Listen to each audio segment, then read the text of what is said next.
संपूर्ण योगियों में भी श्रेष्ठ, तंत्र में, मंत्र में, योग में, दर्शन में, मीमांसा में, शास्त्रों में, वेद में, पुराण में, चिंतन में और हास्य में भी और विनोद में भी, सभी क्षेत्रों में अपने आप में अद्वितीय हो। पुरुष के रूप में भी ऐसा लगे कि जैसे कहीं किसी प्रकार की न्यूनता नहीं है। बोलने में ऐसा लगे कि जैसे साक्षात सरस्वती उसकी कंठ से प्रवहित हो रही है। हास्य में ऐसा लगे कि शायद इससे ज्यादा हास्य पैदा करने वाला, खिलखिलाने वाला कोई हो नहीं सकता। वह व्यक्ति अपने धारा प्रवचनों के माध्यम से एक क्षण में उस उपस्थित समुदाय को हंसा सकता है, दूसरी क्षण रुला सकता है।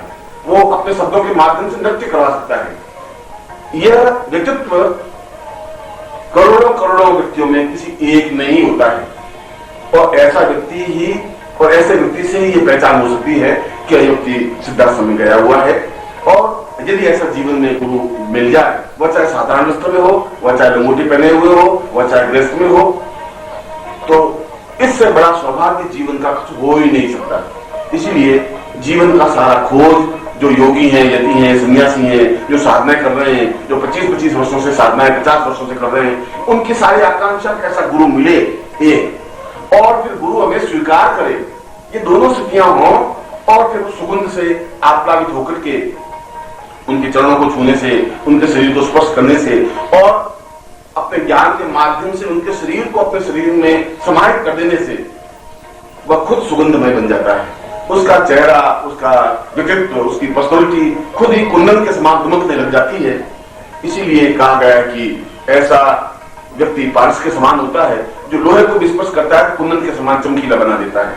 जहां पर भी ऐसा व्यक्तित्व मिले जिसके कंठ में ऐसी सरस्वती हो, जो हजारों लाखों लोगों के सामने धारा प्रवाह, हजारों पुराणों का, वेदों का, शास्त्रों का, उपनिषदों का उदाहरण दे सकता हो, जिसको पुस्तक की ज्ञान की चिंतन की आवश्यकता नहीं हो, जो किसी विषय पर धारा प्रवाह बोल सकता हो, जो पूर्ण पुरुष हो, जो अद्वितीय व्यक्तित्व संपन्न हो और जिसके शरीर से अष्टगंध प्रवहित होती हो, ऐसे व्यक्ति की पहचान ही यह है कि यह व्यक्ति सिद्धाश्रम गया हुआ है या सिद्धाश्रम से लौटा हुआ है। अद्वितीय, अनुपम और अनिवर्चनीय सिद्धाश्रम के संस्थापक कौन है? तुमने जो कुछ प्रश्न किया है वह शायद मेरी जिंदगी का, मेरे जीवन का श्रेष्ठतम प्रश्न है, क्योंकि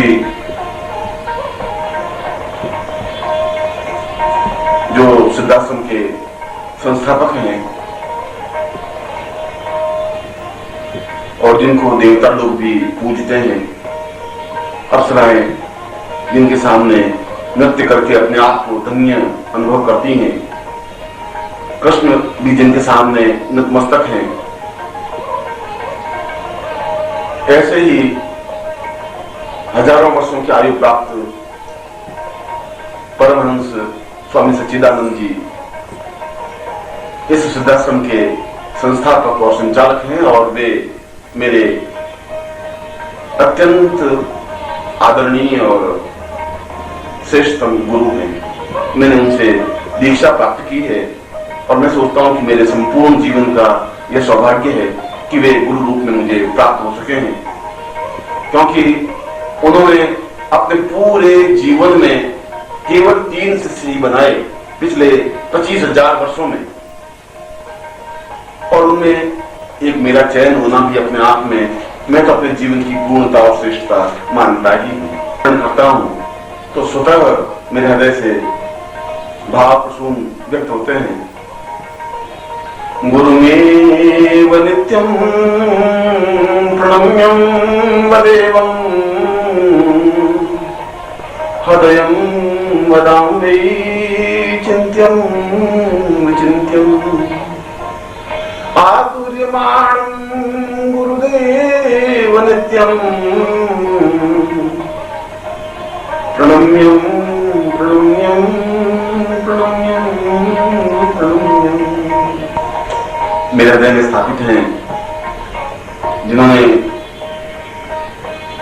अत्यंत कृपापूर्वक मुझे शिष्य रूप में स्वीकार किया और सिद्धाश्रम को सही ढंग से संचालित करने का भार सौंपा और मुझे यह आदेश दिया कि मैं इस संसार में जाकर अन्य शिष्यों को भी श्रेष्ठता दे सकूं, पूर्णता दे सकूं।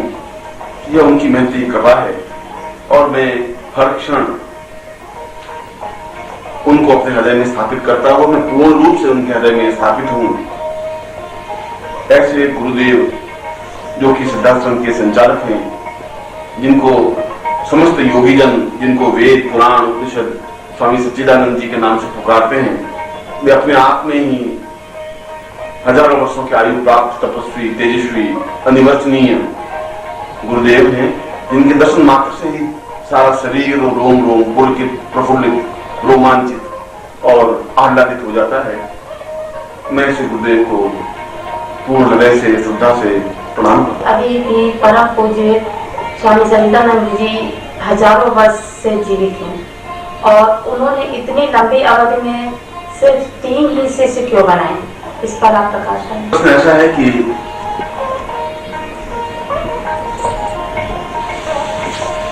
जिसका उत्तर देना व्यक्तिगत सा हो जाएगा।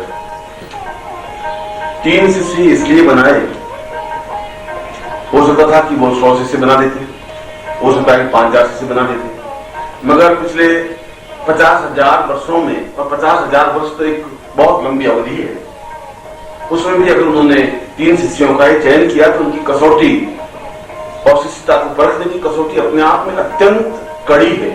इतनी अधिक कड़ी है कि तलवार पे चलना तो शायद बहुत ज्यादा आसान है, मगर उनकी शिष्यता प्राप्त करना और उनकी कृपा प्राप्त करना बहुत ही दुष्कर और कठिन है। और ये मेरा सौभाग्य है कि मैं उनका शिष्य बनने का सौभाग्य प्राप्त कर सका। और यह भी मुझे मालूम है कि इस शिष्यता को प्राप्त करने के लिए मुझे कितना अधिक घोर परिश्रम और तपस्या करनी पड़ी, किस प्रकार से प्रकृति के बीच अपने आप को स्थापित करना पड़ा। और मैं सोचता हूं कि तपस्या के जितने भी प्रकार होते हैं, उन सब प्रकारों में पूर्णता प्राप्त करता हुआ उस संपूर्ण ब्रह्म को अपने आप में स्थापित करके दिखा सका कि मैं उनके लिए एक सही शिष्य सिद्ध हो सकता हूं। और ब्रह्म में लीन हो जाना एक अलग प्रक्रिया है, ब्रह्म को अपने आप में स्थापित कर देना बिल्कुल एक अलग प्रक्रिया है, जो कि अत्यंत दुष्कर है। और उस संपूर्ण ब्रह्मांड को अपने शरीर में समाहित कर देना सर्वाधिक कठिन और दुष्कर है, क्योंकि उस ब्रह्म को अपने शरीर में समाहित करने की क्रिया होती है। और जब भी कोई शिष्य उनकी आंखों में उस दिव्य दृष्टि से देखता है तो उसको अपना खुद का चेहरा, पूरा संसार, पूरा ब्रह्मांड दिखाई दे सकता है। जिस प्रकार कृष्ण ने ज्यों ही अर्जुन के सामने मुंह खोला और उनको सारा ब्रह्मांड उनके मुंह में दिखाई दे सका, वह पूरे ब्रह्मांड को अपने आप में समाहित होने की क्रिया थी। इसलिए मैंने कहा कि ये प्रश्न व्यक्तिगत हो जाएगा, मगर उन्होंने उससे पहले शायद 1000 बार मेरी परीक्षा ली होगी, 1000 बार कठिन से कठिन तपस्या करने की आज्ञा दी होगी। इस संसार में जहां गालियां, आलोचनाएं, छल, झूठ, कपट, असत्य, व्यभिचार है, और उस दृष्टि हुई अग्नि में मैं जहां सिद्धाश्रम में था, उस दिव्य आश्रम में मुझे यहाँ फेंक दिया गया, और उसके बावजूद भी जो मेरा उद्देश्य, जो मेरा कर्तव्य है, जो मैं संपन्न करता जा रहा हूं। और ऐसी कई स्थितियां होती हैं, और उनमें सारी स्थितियों का पूर्ण निचोड़ ये होता है कि वह अपने आप में पूर्ण समर्पित हो और उस ब्रह्मांड को, ब्रह्मांड में तो भूलोक, सत्यलोक, महलोक, जन्मलोक, तपलोक और सत्यलोक, उन समस्त लोकों को अपने आप में समाहित करने की क्रिया और साधनाएं संपन्न की हों। उस हिमालय के उस बर्फीले स्थान पर जहां चारों तरफ बर्फ के अलावा कुछ है ही नहीं, जहां पर वायु भी बर्फ के तूफान की तरह बहती है, वहां अडिग रह करके उन साधनाओं को संपन्न कर सके, उस ब्रह्मांड को और उस ब्रह्म को अपने आप में लीन कर सके, ऐसी साधना अत्यंत ही दुष्कर है। और जो ऐसी साधना संपन्न कर सके और उसके बावजूद भी उसमें नम्रता रह सके, अहंकार नहीं हो, अपने आप में पूर्ण सात्विक जीवन व्यतीत कर सके, और माया के द्वारा अपने शिष्यों को यह एहसास करा सके कि मैं तो बहुत ही सामान्य व्यक्ति हूं, जो निरहंकारी हो, जिसमें अहंकार नहीं हो। शायद ये सब कसौटियां उनकी गुरु की, मेरे गुरु की रही होंगी, और शायद इन कसौटियों पर परखने के बाद ही शायद मुझे उन्होंने शिष्यता के लिए योग्य पात्र समझा होगा।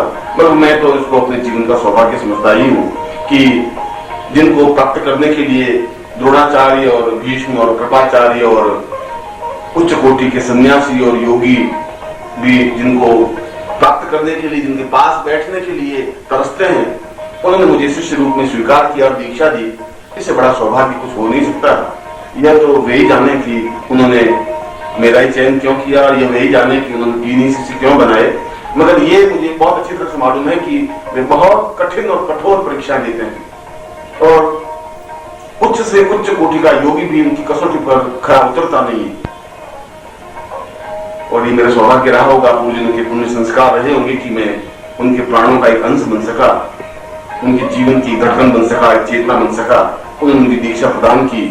मगर उससे पहले जिन यंत्रणाओं से, जिन साधनाओं से, जिन तपस्याओं से, जिन कठिनाइयों से और जिस प्रकार की कसौटियों से मैं गुजरा हूं, 10,000 सन्यासी योगी भी मिलकर के उन यंत्रणाओं से, उन साधनाओं से नहीं गुजर सकते। यह मेरे जीवन का एक साक्षीभूत सत्य है। और इसीलिए संभवतः अत्यंत कृपा करके उन्होंने मुझे शिष्य बनाया। और इस प्रकार की कसौटी पर कसने पर बहुत बहुत बहुत ही कम शिष्य खरे उतरते हैं। संभवतः इसीलिए उन्होंने अपने पूरे संपूर्ण जीवन में, हजारों वर्षों की आयु में 3 शिष्य ही बनाए। मेरा तो ऐसी धारणा है, ऐसा जीवन, ऐसा विचार। तो हमें सिद्ध योगा जी के बारे में कुछ पढ़ा है, कृपया आप उसके महत्व के प्रकाश डालिए। तुमने एक प्रश्न करके शायद मुझे कुछ क्षणों के लिए वापस सिद्धाश्रम में मानसिक रूप से पहुंचा दिया है। सिद्धाश्रम की अनिवर्चनीय और आनंददायक कोई स्थान है तो वह सिद्ध योगा झील है, जो मीलों लंबी और चौड़ी है, और उसका जल स्फटिक के समान स्वच्छ, निर्मल और गहरा है। सैकड़ों फीट गहरी झील होते हुए भी यदि हम एक सिक्का उस झील में डालें तो वह सिक्का तलहटी में जाने पर भी उस सिक्के के अक्षर हम पढ़ सकते हैं। इससे तुम कल्पना कर सकती हो कि वह सिद्ध योगा झील का जल कितना स्वच्छ और दिव्य होगा। उसकी सबसे बड़ी विशेषता यह है कि सिद्ध योगा झील में स्नान करने पर शरीर की सारी कलमशता या शरीर का सारा मैल या शरीर की सारी छल, झूठ, कपट और जो जीवन की न्यूनता अपने आप में समाप्त हो जाती है। और दूसरी सबसे बड़ी विशेषता यह है कि उस झील में स्नान करने से स्वतः ही साधक का कायाकल्प हो जाता है, स्वतः ही बुढ़ापा यौवन में परिवर्तित हो जाता है, स्वतः ही सारे शरीर की झुर्रियां मिट जाती हैं, बाल काले हो जाते हैं, शरीर का संतुलन अपने आप में आ जाता है, और ऐसा लगता है कि जैसे बिल्कुल पूरे शरीर का परिवर्तन हो गया हो, पूरे मन का परिवर्तन हो गया हो, पूरे जीवन का परिवर्तन हो गया हो। ऐसा वास्तव में ही जब और ऐसा स्थान जहां पर हजारों हंस विचरण कर रहे हो, जहां पर स्वच्छ जल प्रवाहित हो रहा हो, जिसके किनारे पर बैठने से एक अपूर्व शांति और आनंद की अनुभूति हो रही हो, उस सिद्ध योगा झील का वर्णन तो वेदों में भी आया है। स्वयं ब्रह्मा ने कहा है कि मैं अपने जीवन का सौभाग्य ये समझता हूं कि यदि मुझे सिद्धाश्रम झील में स्नान करने का सौभाग्य प्राप्त हो। स्वयं मेनकाएं, रंभा और उर्वशियां इस प्रयत्न में रहती हैं कि उनमें स्नान करके हम अपने यौवन को और अपने सौंदर्य को अक्षुण्ण रख सकें। वास्तव में वह एक आनंद की गुनगुनाहट है, एक जीवन की धड़कन है, एक चेतना है, एक मधुरता है। और सिद्धाश्रम में जाना ही, उसके किनारे बैठना ही, उसमें स्नान करना ही जीवन की श्रेष्ठता और पवित्रता का बोध है। इसलिए जितना महत्व सिद्धाश्रम का है, शायद उतना ही महत्व सिद्ध योगा झील का है, क्योंकि वह झील अत्यंत पवित्र है, कायाकल्प करने में सक्षम है, और पूर्णतः बुढ़ापे को यौवन में परिवर्तित करने के लिए और मृत्यु को अमृत्यु में बदलने के लिए उसका जल अपने आप में पूर्ण साक्षीभूत रहा है।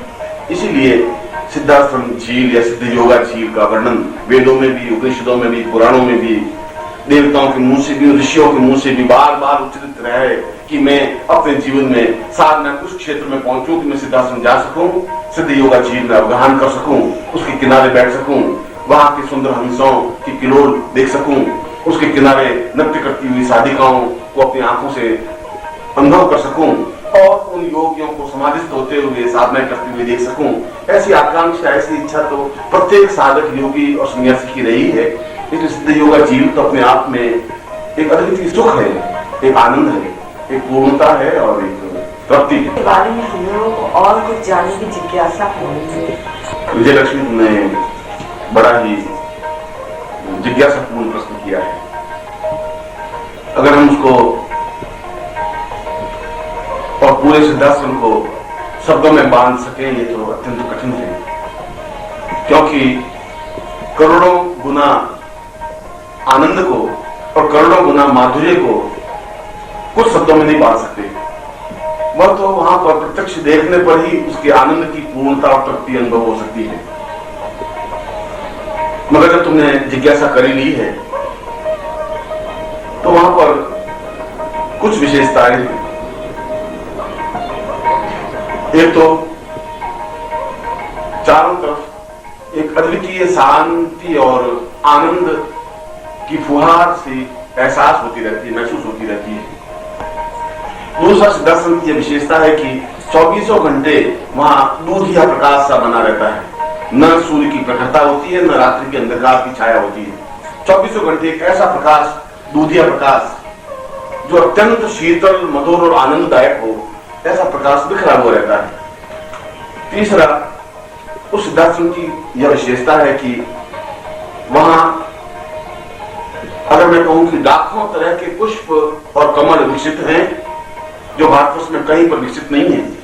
हजारों तरह के पुष्प खिले हुए हैं और फिर सबसे बड़ी विशेषता यह कि वे पुष्प मुरझाते नहीं है, वे गिरते नहीं है, वे खिले हुए रहते हैं, चिर यौवनमय रहते हैं, क्योंकि वहां पर प्रत्येक व्यक्ति, प्रत्येक साधिका, प्रत्येक साधक के ऊपर मृत्यु की छाया नहीं पड़ती। काल उनको छीन नहीं सकता, बुढ़ापा उन पर आक्रमण नहीं कर सकता, क्योंकि उस सिद्धाश्रम में मृत्यु और बुढ़ापा जैसा कोई शब्द है ही नहीं। इसलिए वहां की वायु में एक संगीत है, थिरकन है, गुनगुनाहट है, एक मधुरता है। ऐसा लगता है कि जैसे अद्वितीयता और आनंद है।